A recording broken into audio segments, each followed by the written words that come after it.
Accusé de viol et agression sexuelle, Coé a été mis en examen. Placé sous contrôle judiciaire, l'animateur devrait être prochainement jugé. Choqué selon Gilles Verdez, il a décidé de se faire particulièrement discret et serait retranché. Le 24 mai, Sébastien Coé a été mis en examen pour viol et agression sexuelle, placé sous contrôle judiciaire avec obligation de verser une caution de 100 000 €. Sébastien Coé, décrit comme effondré et abasourdi, a gardé le silence en garde à vue et se retrouve isolé, refusant de parler à la plupart des gens. Les avocats de Coé prévoient de faire appel des conditions de son contrôle judiciaire, tandis que l'animateur a également déposé plainte pour harcèlement moral. Coé ne devrait pas échapper à un procès. Le 24 mai dernier, l'animateur a été mis en examen pour viol et agression sexuelle sur 4 femmes, dont 3 étaient adolescentes au moment des faits reprochés. Il a été placé sous contrôle judiciaire avec notamment l'obligation de verser un cautionnement de 100 000 € et de suivre des soins et continue de clamer son innocence. Depuis sa mise en examen, Coé se fait particulièrement discret, et n'a pas pris publiquement la parole. Selon les informations de Gilles Verdez, Sébastien Coé serait effondré et abasourdi de l'ampleur qu'a prise l'affaire. Il ne s'y attendait pas du tout, a-t-il assuré sur le plateau de Touche pas à mon poste.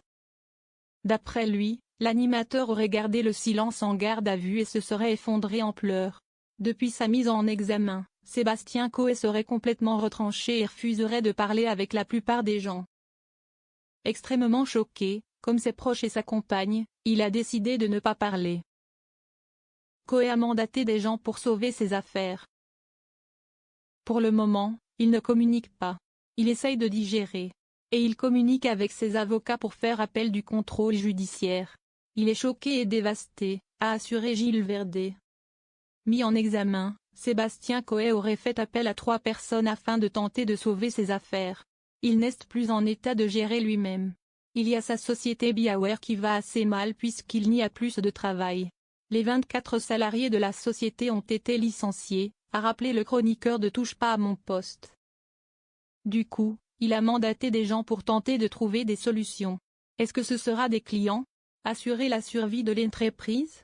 On n'exclut pas une cessation d'activité, a-t-il lancé. Selon les informations de BFM TV, les avocats de l'animateur vont faire appel des règles de son contrôle judiciaire, qui lui interdit notamment d'exercer son métier. Et la voie à un procès est donc ouverte. Un réel soulagement pour Julie, l'une des accusatrices de Sébastien Coé. Coé, une plaignante attend une confrontation. Si est une première victoire, une première reconnaissance et la justice finira par redonner son verdict parce qu'il y aura encore une enquête mais ça veut dire qu'il avait assez d'éléments pour le juger, a-t-elle réagi dans TPMP ce lundi 27 mai. Je suis soulagée de cette première victoire. J'en pleurerai presque. La jeune femme attend maintenant une confrontation avec Coé. Je veux vraiment pouvoir le regarder dans les yeux et pouvoir lui dire ce que j'ai à lui dire, a-t-elle ajouté. Sur X, Coé avait formellement démenti les accusations dont il fait l'objet. L'animateur révélait avoir déposé plainte auprès du parquet de Paris pour harcèlement moral commis par l'utilisation d'un service de communication au public en ligne. Il a également déposé une seconde plainte au commissariat de Boulogne-Billancourt. Le temps de la justice n'est pas celui des médias, écrivaient ses avocats. Il s'est rendu librement, et à sa demande, auprès des services d'enquête pour pouvoir répondre, point par point, à toutes les questions posées.